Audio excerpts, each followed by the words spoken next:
Welcome to the WHHI News. I'm Allie McNair, and here's a look at your headlines. Health officials are urging people at high risk for health complications from viruses like the flu and COVID to get vaccinated sooner rather than later. State epidemiologist Linda Bell notes that we're heading into the season when viruses that cause respiratory infections will become more prevalent in the community. For that reason, Bell recommends people at high risk of serious complications, such as the elderly, young children, and those with chronic medical conditions, get their vaccinations now. Last week, South Carolina saw an 18% increase in COVID-related hospital admissions. Well, even so, in a recent meeting of state lawmakers where the public was urged to get their shots by health officials, vaccine skeptics dominated that discussion. They said they don't want the state to follow any orders, whether they're from the CDC or the FDA.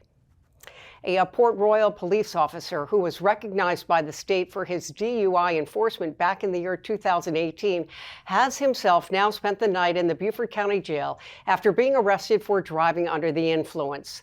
37-year-old Jason Bogus was released Wednesday morning after testing under .10, just over the .08 DUI limit. A spokesperson for the Port Royal Police told the Island Packet that the incident is under internal review and that the department cannot comment on personnel matters.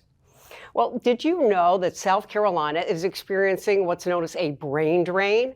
A majority of graduates from our state's four-year college programs don't stay to work and live here.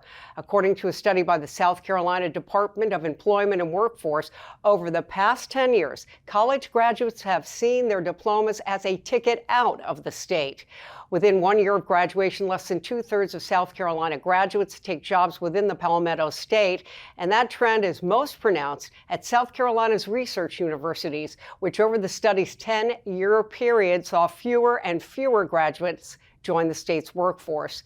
The study confirms state leaders' concerns that colleges are good at attracting young minds to study here, but struggling to convince them to stay. Well, speaking of staying here, were you born in South Carolina? You might give us the same answer as we get in other parts of the state with all our transplants here, but according to a study done by the Dallas Federal Reserve, almost 72% of South Carolina residents were born here. Experts call it stickiness, the number of people living in the same state they were born in. Texas is the stickiest state, with 82% of people born there who still live there. North Carolina and Georgia are second and third, with about 3 out of 4 residents staying where they were born. Now, South Carolina ranks 6th. Alaska and Wyoming are at the bottom of that list. For more information on these stories and more, be sure to visit the news sources on your screen. And also check us out on Facebook, Twitter, or Instagram. If you have a story idea, all it takes is an email to news@WHHITV.com. Now, with sports, here's Justin Jarrett. Hey, it's time for Last Night in the Lowco on WHHI, powered by LowcoSports.com. Believe it or not, tomorrow is also Friday, so it's time to start gearing up for another week of high school football action on Lowco Friday Night. The squad from WHHI will be out on Ladies Island for a Lowco-on-Lowco brawl between the Beaufort Eagles and the May River Sharks, in what has become an annual must-see matchup of two of the area's strongest programs. Both teams have won 2 straight and want to lay claim to being the Lowco's top team by making it 3 in a row. I'm headed out to Varnville for a showdown between the undefeated Hampton County Hurricanes and the Hilton Head Seahawks, who are about an eyelash from being undefeated themselves before Beaufort snatched a victory at the Nest on WHHI 2 weeks ago. BJ Payne's stout defense will be the next to take its shot at slowing down Hampton's Zion Dobson. Should be fun. Bluffton and Battery Creek will also hook up for a Lowco-on-Lowco clash in Burton, where the Dolphins will try to slow down Owen Bays and the high-flying offense and stun the Bobcats for the first win of the season. We'll preview every game on Lowco Game Day Live, kicking off at 12:30 p.m. Friday on the Lowco Media YouTube channel. Carleton Prep, Beaufort Academy, Hilton Head Prep, John Paul II, Thomas Hayward, and Whale Branch are also at home this week, so no matter what corner of the Lowco you call home, there's a party waiting on Lowco Friday night. And we'll let you know what happened everywhere you weren't live at 11:30 p.m. on Lowco Pigskin Live. For Lowco Sports and WHHI, I'm Justin Jarrett. Until next time, go Lowco. Great, Justin, thank you. And now with our weather, here's Maria Soden.